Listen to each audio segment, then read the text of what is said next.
We started the business actually in the year 2000, and it grew slowly over the first few years, and it just got way too busy. And we recognised that we needed additional help. So we needed help with IT, human resources, just to be able to keep up with the growth.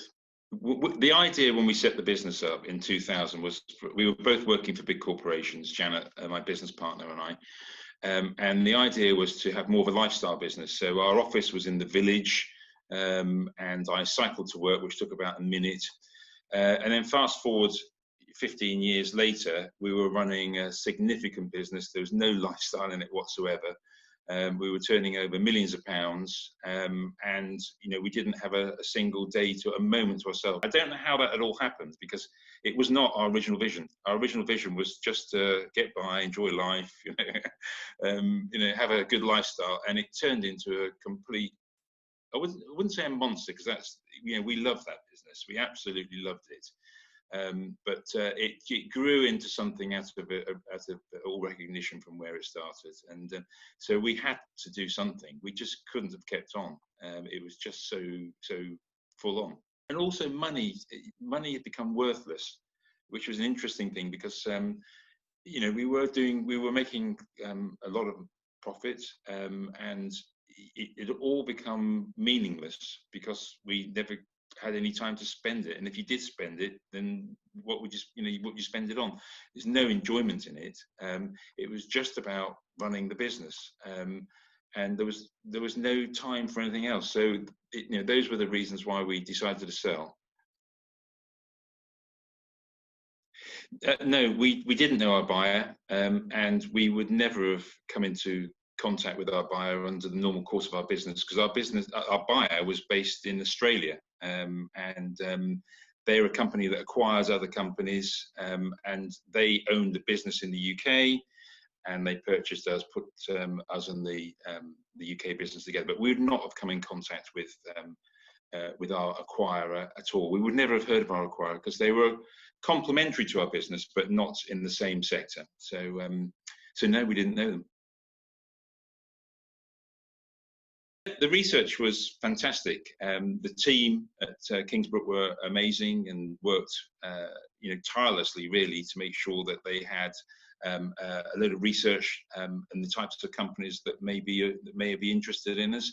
So it worked really well. We didn't have a huge amount to do with it. We just got a list through to see whether there's anybody we objected to being on that list, of which there were no companies that we objected to. The most difficult part of the process, it was a very smooth process in terms of the process that Kingsbrook has. There were no bad things about selling the business. I suppose the worst thing was about letting go of a company that we'd set up and founded and we'd given our all to. That was fairly tough, and that is an emotional aspect to selling that I don't think many people think of when they're setting out on this journey. In terms of the process itself, we had to stop and start the process because of some personal reasons, and that didn't cause any difficulty for Kingsbrook whatsoever. In fact, the service that we got through that aspect was genuinely brilliant. We were supported at all times.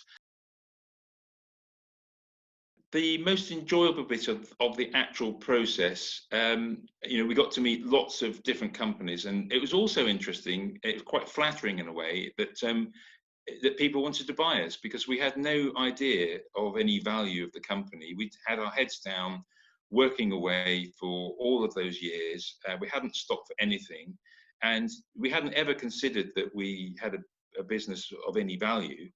It was enjoyable and flattering to see that there was interest in the business.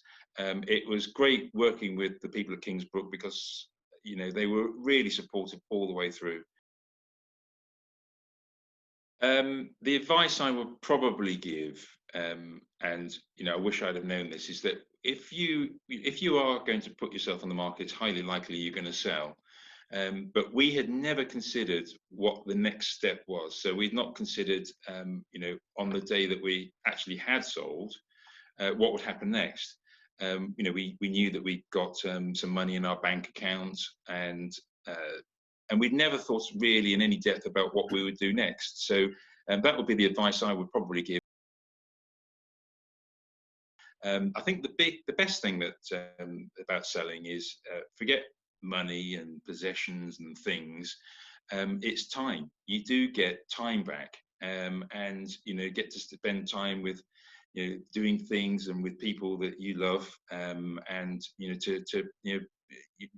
forget what it was like. It's just nice to be able to be in charge of your day, your week, your plan as best as possible, and so time is probably the best part of it. I would highly recommend Kingsbrook, genuinely. The service that we had from the outset was outstanding. We did go to look at competitors, and I would say that the big difference to us, and the reason why we chose you, was that we did have a feeling that you genuinely wanted it to go well. So, and the people that we dealt with at Kingsbrook were just superb. So you would highly recommend you. In fact, we've stayed in touch since we've sold the business, and we're big advocates of what you do. So definitely recommend you, and would be happy to give references to any of your future clients.